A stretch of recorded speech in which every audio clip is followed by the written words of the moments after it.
Indian share market के इतिहास का सबसे महंगा शेयर एमआरएफ। जिंदगी में पहली बार एमआरएफ देखा था सचिन के बेड पे लिखा हुआ, तब ऐसा लगता था अरे यार ये तो बैट बनाती होगी, इस चक्कर में बहुत सारे बैट भी ले आए। लेकिन बाद में पता पड़ा अरे भैया ये तो टायर बनाती है। देश में मारुति ने जब प्लांट खोला पहली गाड़ी निकाली मारुति 800, उसमें इसी के टायर लगे हुए थे। और कार, बस, ट्रक, जीप, टू व्हीलर इनको तो छोड़ो, फाइटर प्लेन सुखोई तक में एमआरएफ टायर बना चुका है। और इतनी बड़ी और लेजेंडरी कंपनी की शुरुआत फाउंडर के द्वारा गुब्बारे बेचने से हुई थी। पर मन में कुछ सवाल अब आपके जच रहे होंगे। पहला, ये शेयर इतना महंगा कैसे हो गया?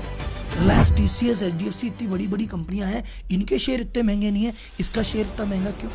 और दूसरा, अगर इतना महंगा है तो भैया लें कि नहीं लें? तो इन सभी सवालों का जवाब आपको इस वीडियो में मिलेगा और साथ में आपको सीखने को मिलेगी बहुत सारी चीजें, जैसे इसकी शुरुआत कैसे हुई, इसका बैकग्राउंड क्या है, इसने सेल कैसे बढ़ाई, इसने मार्केटिंग कैसे की, इसके फाइनेंशियल क्या है, बाकी कंपनियों से कंपैरिजन में ये कैसी कंपनी है, प्रॉफिट कितना है, सेल कितना है, मार्केट कैप कितना है। और इन सभी के साथ बिजनेस लेसन तो भर भर के फ्री में मिलेंगे ही, क्योंकि बिजनेस कोच होने का दायित्व है वो भी तो निभाना है। देश के सबसे महंगे शहर की सबसे डिटेल्ड केस स्टडी सबसे धमाकेदार चैनल पे शुरू करते हैं जनता जनार्दन की जय बोल के।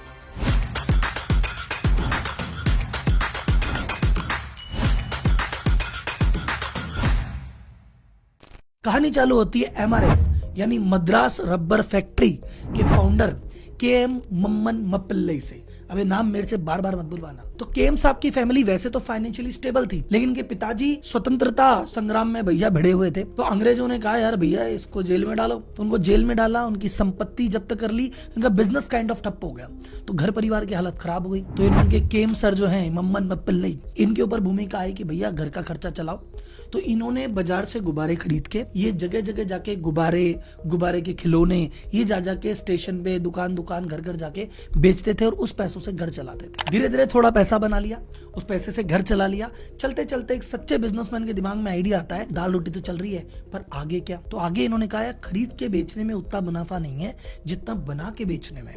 मैं खरीद के बेचता हूँ, छोटा सा मार्जिन मिलता है, बनाऊंगा तो और मिलेगा। तो इन्होंने कहा चलो आप गुब्बारे बनाएंगे और बेचेंगे। और इसी के साथ हमारा होता है पहला business lesson, move up the value chain. इसका मतलब जो वैल्यू चेन है, जहां भी आप काम कर रहे हो, अगर आपको लग रहा है इस लेवल पे सफिशिएंट प्रॉफिट नहीं है तो उससे एक लेवल पीछे चले जाओ, वहां थोड़ा मार्जिन मिल सकता है। डीलर हो तो एक भाई साहब डिस्ट्रीब्यूटर बन के थोड़ा और मिल सकता है, होलसेलर बन के थोड़ा और मिल सकता है, माल खरीद के बेच रहे हो बनाने लग जाओ तो कुछ और मिल सकता है। हाँ, इसको करने में थोड़ा पैसा लगेगा, थोड़ा समय लगेगा, थोड़ा एफर्ट लगेगा, लेकिन भैया मजा जरूर आएगा। बहुत सारे ऐसे इंडिया के बड़े बड़े बिजनेसमैन हैं जिन्होंने ऐसा किया है। रिलायंस सबसे बड़ा एग्जांपल है। इसके अलावा कौन सा एक एग्जांपल आपके दिमाग में है? कमेंट बॉक्स में बताइए। और आप में से भी कोई व्यक्ति ऐसा है जिसने कहा हाँ राहुल जी हमने भी वैल्यू चेन में अप करके काम किया था, तो कमेंट बॉक्स में अपना बारे में बिठाइए मुझे, ताकि मैं आपको जान सकूं, पहचान सकूं। तो इसी के साथ 1946 में देश के आजाद होने के 1 साल पहले इन्होंने खुद की टॉय की और बलून की मैन्युफैक्चरिंग डाली। काम बढ़िया चल रहा था, 2 पैसे कमाए, 5-6 साल ऐसे ही चला। इनको 1952 में मिला इनका कजन, वो बोला भैया मैं तो ट्रेड टायर्स में काम करता हूँ। और बोले भैया ये क्या चीज होती है? बोले ट्रेड टायर का मतलब होता है, देसी भाषा में बताऊं, जब टायर ज्यादा चलते चलते घिस जाता है, या हमारी भाषा में बोले तो गंजा हो जाता है, तो क्या करते हैं इसके ऊपर एक टायर की परत आती है, वो टायर की परत लगाते हैं और टायर भाई साहब फिर नया हो जाता है। तो इसने कहा इस काम में बहुत मार्जिन है। तो उन्होंने कहा यार अपन बलून वलून बना रहे हैं, अपन को इन चीजों का आइडिया है, इस काम में भी जाए क्या, मोटा मार्जिन है। तो फिर उन्होंने 52 में ट्रेड टायर में डील करना चालू कर दिया। यहां छुपा है second business lesson, move up to different industry. अगर आपको ऐसा लगता है कहीं भी कि मेरे पास जो सेटअप है, जो लोग है, जो अनुभव है, जो नेटवर्क है, इसी नेटवर्क से इससे मिलता जुलता कोई व्यापार चालू किया जा सकता है जिसमें इस व्यापार की तुलना में भी ज्यादा मार्जिन है, तो भैया जरा सा भी हिचको मत, you can move it again. इसके भी एग्जांपल इंडियन इंडस्ट्री में कहीं देखा हो या आपने खुद ने किया हो तो कमेंट बॉक्स में बताओ कि सर पहले मैं ये काम करता था पर जब मुझे लगा तो मैं यहां चला गया। अब ऐसा तो था नहीं, इन्होंने ट्रेड टायर का काम चालू किया तो अकेले बाजार में बैठे थे और लोग भी व्यापार करते थे। बाहर की कंपनी थी डनलप, उस समय मार्केट लीडर थी, उसने कहा रे कौन है नया लड़का बाजार में घुस गया एमआरएफ नाम से, इसको नहीं बिकने देंगे। उन्होंने थोड़े डिस्काउंट देने चालू किए कि सस्ता बेचेंगे, इससे कौन लेगा। इन्होंने भी अपने प्लांट पे काम किया, अपने लेबर पे काम किया, अपनी कॉस्टिंग पे काम किया और अपने प्रोडक्ट की क्वालिटी भी मेंटेन रखी और प्रोडक्ट को भी सस्ता रखा। तो डनलप से बहुत प्रेशर आया, बहुत लड़ाई हुई, लेकिन उसके बावजूद भी विदेशी कंपनियों से लड़ गई, भिड़ गई और जीत गई और एक अच्छा खासा मार्केट शेयर अपने कब्जे में रख लिया। और यहाँ पे आता है business lesson number 3, competition universal है। तुम कोई सा भी प्रोडक्ट लाओ, कोई सी भी सर्विस लाओ और दुनिया के किसी कोने में खोलो, तुम मंगल ग्रह पे भी खोलोगे, कोई ना कोई कंपटीशन कुछ समय में आ ही जाएगा।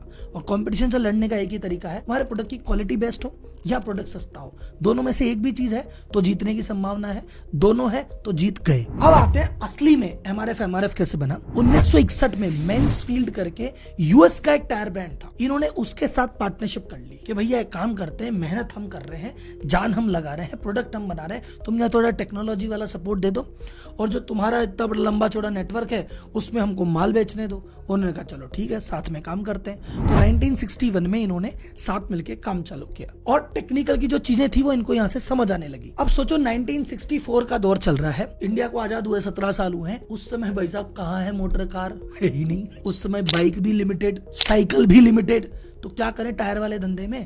तो इन्होंने कहा इंडिया में अभी मार्केट नहीं है तो क्या करें, बाहर चलते हैं। तो उन्होंने एक्सपोर्ट करना चालू किया अलग अलग कंट्रीज में। मैन्सफील्ड यूएसए की कंपनी है, उसके ब्रांड से एक्सपोर्ट करेंगे तो भैया दुनिया, अच्छा यूएसए का टायर है, यूएसए का टायर कर रही है एमआरएफ है, लेकिन यूएसए के नाम से इन्होंने यूएस और कनाडा के मार्केट को छोड़ के सब जगह एक्सपोर्ट करना चालू कर दिया। 1961 में इन्होंने यूएस भी एक्सपोर्ट करना चालू कर दिया और देश की पहली कंपनी बने जो यूएस को टायर एक्सपोर्ट करती है। 1979 आते आते इस मैन्सफील्ड के साथ कुछ गड़बड़ हो गई यूएस में, तो इनका जो टाइप था वो टूट गया, ये कंपनी खत्म हो गई। इन्होंने अपनी कंपनी का नाम कर लिया एमआरएफ टायर्स लिमिटेड, मद्रास रबड़ फैक्ट्री। और ये टेक्निकल टाइप एक ही बार नहीं कई बार किया। बीएफ गुडरिच एक कंपनी है, उसके साथ टेक्निकल कोलैबोरेशन किया कि भैया दो चार चीजें हैं सिखाओ ना हमको। मेरेंगोनी टीआरएस एसपीए इटली की एक कंपनी थी, उसके साथ टेक्निकल टाइप किया कि अरे यार भैया हमें भी कुछ सिखाओ ना। कुल मिला के जहां टेक्नोलॉजी की कमी पड़ी वहां भैया टाइप कर आके बैठ गए। और आज की डेट में एमआरएफ 65 से ज्यादा देशों में टायर एक्सपोर्ट करती है और एक इंडियन मल्टीनेशनल कंपनी है। जैसे एक तो होती है मल्टीनेशनल कंपनी जो इंडिया आती है, ये इंडिया की कंपनी है जो यहां से मल्टीनेशनल हुई है। बिजनेस लेसन नंबर 4, माल बेचो, जहां बिके वहां बेचो। जरूरी नहीं है मेरी गली में तो सेल नहीं है तो शहर में बेच दे, मेरे शहर में कोई लेता नहीं है शहर के बाहर बेच दे, अरे देश में कोई नहीं लेता तो एक्सपोर्ट कर दे मेरे भाई, ये थोड़ी तेरी गली में तेरे शहर में बेचेगा। Business lesson number 5, do strategic tie up. जहां आपको लगता है कि यार यहां मेरा डिस्ट्रीब्यूशन कमजोर है, डिस्ट्रीब्यूशन वाले से कर लो। यहां टेक्नोलॉजी कमजोर है, टेक्नोलॉजी वाले से कर लो।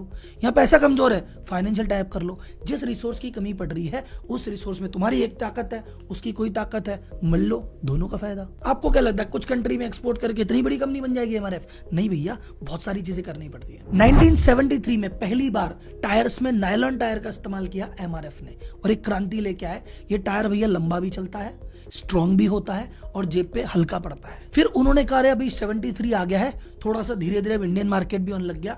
1988 में मारुति उद्योग आ गया, अगर मारुति आ गई अब तो इंडिया में भी कारें बनेगी, तो मारुति से टाइप कर लिया। तो जो देश की पहली कार बनी थी मारुति 800, उसमें एमआरएफ के टायर लगे हुए थे और आज भी इसका टाइप महिंद्रा से है, टाटा से है, जनरल मोटर से है, यामाहा से है। 91 आया जब इधर बजाज का असर उठाने लगा, बाहर की कंपनी आई तो इसने कहा ये काम भी बढ़िया है, टू व्हीलर का भी बनाने लग जाते हैं। तो ट्रक बस के पहले बना रहे थे, फिर कार पे आ गए, फिर टू व्हीलर पे आ गए, अब धीरे धीरे ये जेसीबी के भी बनाने लग गए। ये बनाते हैं आपके सुखोई 30 का भी टायर एक बार उन्होंने बनाए हुए हैं। अब आपको अगर लग रहा है कि एमआरएफ तो टायर ही टायर बनाती है, अरे भैया हल्का आदमी नहीं, इन्होंने कहा टायर के अलावा भी 4 काम में लग जाते हैं। तो 1989 में हैस्ब्रो इंटरनेशनल एक कंपनी है जो टॉयज बनाती है, जैसे वार्नर ब्रदर के जो टॉयज आते हैं, लीगो के जो टॉयज आते हैं, इन टॉयज बनाने का काम भी इसने कोलैबोरेशन में उठा लिया। तो टायर के साथ साथ खिलौने भी बनाते हैं। ऑस्ट्रेलिया की एक कंपनी के साथ टाइप किया हुआ है, उनके साथ मिलकर इंडस्ट्रियल पेंट भी बनाते हैं। और इटली की एक कंपनी के साथ टाइप किया है, उसके साथ कन्वेनर बेल्ट भी बनाते हैं। तो ये जो आपको एयरपोर्ट पे दिखती है या जो फैक्ट्रीज वगैरह में दिखती है, इस बेल्ट का निर्माण भी ये लोग करने लग गए। तो कुल मिला के इन्होंने डाइवर्सिफिकेशन इतना किया कि यार एक ही प्रोडक्ट पे थोड़ी डिपेंडेंट रहना है, कल को टायर में कोई बात हो गई तो वैसे तो नहीं होगी। आगे जाके 50 साल में चाहे आपकी पेट्रोल डीजल वाली गाड़ियां इलेक्ट्रिक हो जाएगी, टायर तो रहेंगे ना भाई साहब, तो इनके टेंशन नहीं है, लेकिन फिर भी डाइवर्सिफिकेशन करके बैठे हैं। तो बिजनेस लेसन नंबर 6 समझाने की जरूरत नहीं है कि एक प्रोडक्ट पे डिपेंडेंट मत रहो, अलग अलग प्रोडक्ट में इंडस्ट्री पे काम करो। और जैसा मैंने 5 में बताया था, हर प्रोडक्ट के लिए एक्सपर्ट से टाइप कर रखा है ताकि ज्यादा माथाफड़ी नहीं है। अब आपको मार्केटिंग का एक जबरदस्त लेसन बताता है, जबरदस्त। आपको ऐसा लगता है मार्केटिंग का मतलब यह है कि मार्केटिंग जब भी करें, अगर 100 रुपए की मार्केटिंग की जाए तो तभी सफल है जब उससे 500 रुपए की सेल हो। इसको कहते हैं परफॉर्मेंस मार्केटिंग, कि मैं मार्केटिंग पे 100 रुपए लगा रहा हूं इस उम्मीद में कि 200 300 500 रुपए आए। पर परफॉर्मेंस मार्केटिंग के अलावा एक मार्केटिंग और होती है, जिसको कहते हैं ब्रांड मार्केटिंग। मुझे इस मार्केटिंग से इमीडिएटली सेल नहीं चाहिए, लेकिन हाँ, मेरे प्रोडक्ट को बच्चा बच्चा जान जाना चाहिए, मेरा नाम फेमस हो जाना चाहिए, सेल तो मैं बाद में कर लूंगा। इसको कहते हैं ब्रांड मार्केटिंग। और एमआरएफ ने कहा चलो ब्रांड मार्केटिंग करते हैं। तो ब्रांड मार्केटिंग के लिए बच्चा बच्चा तुमको जाने इंडिया में, तो क्या करना पड़ेगा? क्रिकेट में इन्वेस्ट करना पड़ेगा। और इन्होंने कहा, सचिन तेंदुलकर को पकड़ा, कहा भैया बैट पे लगा लो एमआरएफ। और उसी के चक्कर में हम सब बच्चे कंफ्यूज हो गए, यार एमआरएफ बैट बनाती है, दुकान पे जाके खड़े हो जाते थे, एमआरएफ वाला बैट दो। अब दुकानदार भी हमको समझाया जा रहा है, बनाया जा रहा है और दिए जा रहा है। अच्छा, इन्होंने सचिन को क्यों चुना? इन्होंने कहा हर ब्रांड का अपनी एक पर्सनैलिटी होती है, उसके अनुसार ही चुनते हैं। तो इन्होंने कहा हम खुद को ऐसे प्रेजेंट करते हैं कि we are the best tyre, तो हम उसी के साथ काम करेंगे जो बेस्ट है। और सचिन क्रिकेट के फील्ड में बेस्ट है, तो सचिन के साथ काम किया। सचिन रिटायर हो गए, तो सचिन के बाद किसको पकड़ा? कोहली को। बोले अभी कोहली बेस्ट है, अभी कोहली का दिन जाएगा, ये किसी और को हायर कर लेंगे, पर बात करेंगे सिर्फ बेस्ट के साथ। तो इंपॉर्टेंट लेसन क्या है? हर मार्केटिंग से माल नहीं बिकता, कुछ मार्केटिंग फेमस करने के लिए भी होती है। अब आपका असली सवाल कि राहुल जी दुनिया भर की रामायण छोड़ो, हमें तो बताया 1 लाख का शेयर हो गया, इतना महंगा हो गया, कैसे हो गया, क्यों हो गया? ये शेयर महंगा कैसे हो गया आप समझो। देखो, जैसे जैसे किसी कंपनी का प्रॉफिट बढ़ता जाता है, वैसे वैसे उस कंपनी के शेयर प्राइस में भी उछाल आता है। अब कोई शेयर आज 1000 का है, वो 2000 का, 3000 का होगा। अब 3000, 4000, 5000 जैसे इस रेंज में जाता है, हर कोई आम आदमी उस शेयर को ले नहीं सकता। तो कंपनी क्या करती है, जैसे 5000 रुपए का शेयर एक आपके पास है, तो कंपनी कहेगी सुनो, आज से हमने शेयर स्प्लिट कर दिया, या हमने क्या बोनस शेयर दे दिया, तो जिस जिस आदमी के पास हमारा एक शेयर है उसको एक शेयर फ्री में देंगे जी। तो आपके पास पहले एक शेयर था 5000 का, आपको बोनस में एक शेयर और दे दिया, आपके पास 2 शेयर हो गए, पर उस शेयर की वैल्यू क्या कर दी? 2500 रुपए। तो अब आपके पास तो 2 शेयर है, 2500 के हिसाब से 5000 का, आपका तो नुकसान नहीं हुआ, लेकिन हाँ वैल्यू उसकी थोड़ी सी कम हो गई। अब उसके चक्कर में क्या, 2500 का शेयर है तो 4 लोग और ले लेंगे। तो शेयर का प्राइस जितना सस्ता रहता है, उतने ज्यादा इन्वेस्टर उसमें आ सकते हैं, उतनी ज्यादा खरीद बेच हो सकती है। एमआरएफ ने इस स्ट्रेटेजी पे ध्यान ही नहीं दिया। एमआरएफ ने जीवन में सिर्फ 2 बार बोनस शेयर इशू किए हैं, 1970 में और 1975 में। 1975 के बाद से आज तक लगभग 50 साल होने आए, ये बोनस शेयर इशू ही नहीं करते। तो शेयर प्राइस बढ़े ही जा रहा है, बढ़े ही जा रहा है, बढ़े ही जा रहा है। अब ये तो इन्फोसिस ने, टीसीएस ने, जब भी इनको लगता है तो प्राइस महंगा हो रहा है, ये टुकड़े कर देते हैं, तो वो अभी वैल्यू में बना हुआ है। अगर ये नहीं करते तो हो सकता है टीसीएस का शेयर 5 लाख का, रिलायंस का 10 लाख का भी शेयर होता, लेकिन समय समय पे तोड़ दिया। अब ये क्यों नहीं तोड़ते, इसके नुकसान क्या है? सबसे पहले इतना महंगा शेयर होने का नुकसान है कि हर कोई इसमें इन्वेस्ट नहीं कर पाता। आज की डेट में कोई बंदा जिसके पास टोटली 10,000 रुपए हैं, वो तो एमआरएफ का शेयर को दूर से देखना छोड़ो, सूंघ भी नहीं पाएगा, कहता है यार भाई कैसे ले में। हाँ, अगर ये 1000 का शेयर होता तो 10 शेयर लेके बैठ जाता। तो इसमें हर कोई एंट्री नहीं कर पाता, ये इसका नुकसान है। प्लस लिक्विडिटी बाजार में बहुत कम रहती है। आज की डेट में मेरे पास एमआरएफ के अगर 50 शेयर है और मैं बेचने जाऊंगा, तो हो सकता है एकदम से 50 लाख के माल बिके भी ना, क्योंकि बाजार में इतने बायर ही ना हो। ये नुकसान है। लेकिन फायदा क्या है? एमआरएफ के ओनर बोलते हैं कि भैया देखो, हम क्या चाहते हैं कि हमारा शेयर जिसने ले लिया वो लेके बैठा रहे, ये ज्यादा खरीद बेच वाला चक्कर ना हो, और हर कोई हमारी कंपनी में आना जाना लगा रहे। 100-500 का शेयर होगा तो कोई खरीदेगा, कोई बेचेगा, रोज के फ्लक्चुएशन है। इतना महंगा शेयर है, फ्लक्चुएशन ही खत्म। अच्छा, आपको लग रहा है कि राहुल जी हाँ यार 1 लाख का तो खूब ही महंगा हो गया, तो इसके लिए आप एक छोटा सा एग्जांपल देते हैं। वॉरेन बफे का नाम सुना है? उसकी जो कंपनी है बर्कशायर हैथवे, वो भी स्प्लिट नहीं करते, वो कहते हैं शेयर के टुकड़े करने ही नहीं। तो ऐसे करते करते वॉरेन बफे की कंपनी के एक शेयर 4 करोड़ रुपए का है। एक और सवाल कि राहुल जी लेकिन चाहे कुछ भी हो, कितनी भी टेक्निकल बात बताओ, यार 1 लाख ज्यादा तो होता ही है। नहीं भैया, 1 लाख रुपए होने के बावजूद भी एमआरएफ इंडियन स्टॉक मार्केट का सबसे महंगा शेयर नहीं है। और राहुल जी ऐसे कैसे नहीं है? सुनो जरा, आपका शेयर कितने रुपए का है उससे मतलब नहीं है, उसके पीछे वैल्यू क्या है उससे मतलब है। सलमान खान 10 करोड़ रुपए में आ जाए तो भी सस्ता ही कहलाएगा, यार सलमान खान बस 10 करोड़ में पिक्चर कर रहा है। और कमाल आर खान 10 लाख भी ले ले तो यार इतना महंगा क्यों दे रहे हो उसको? तो अब समझो कोई शेयर महंगा सस्ता कैसे देखा जाता है।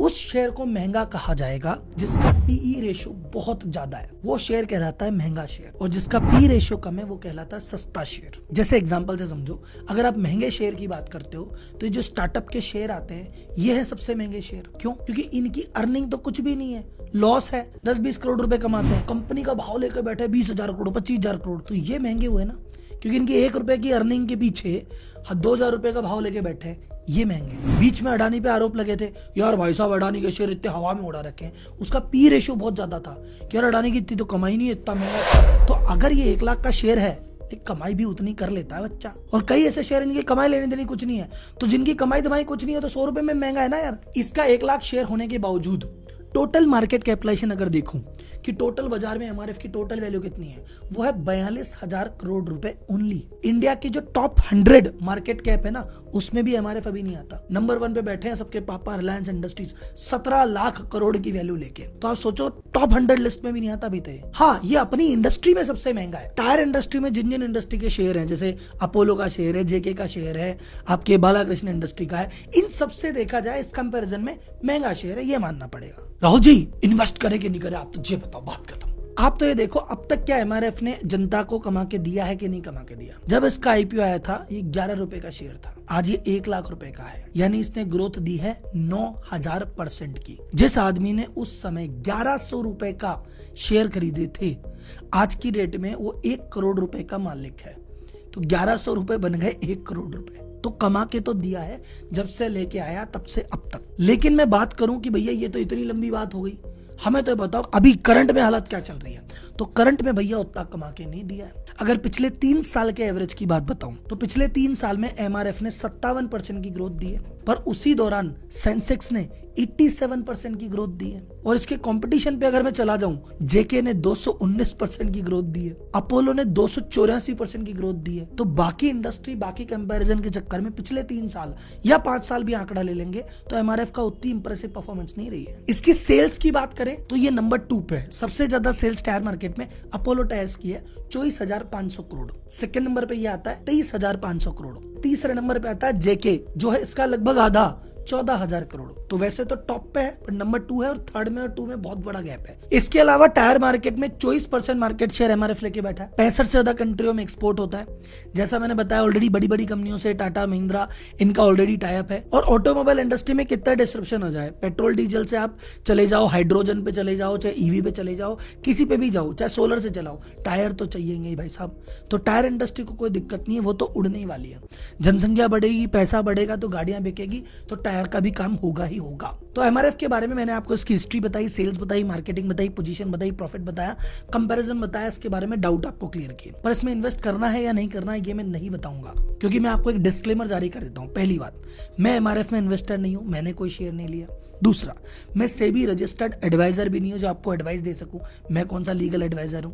तीसरा, मेरी किसी भी प्रकार की वीडियो को आप ये मानना कि आज से आपको एमआरएफ के बारे में पता पड़ा, ये आपकी रिसर्च का स्टार्टिंग पॉइंट है। इसके बाद आप रिसर्च करो, जान लगाओ, फिर बताना करना कि नहीं करना।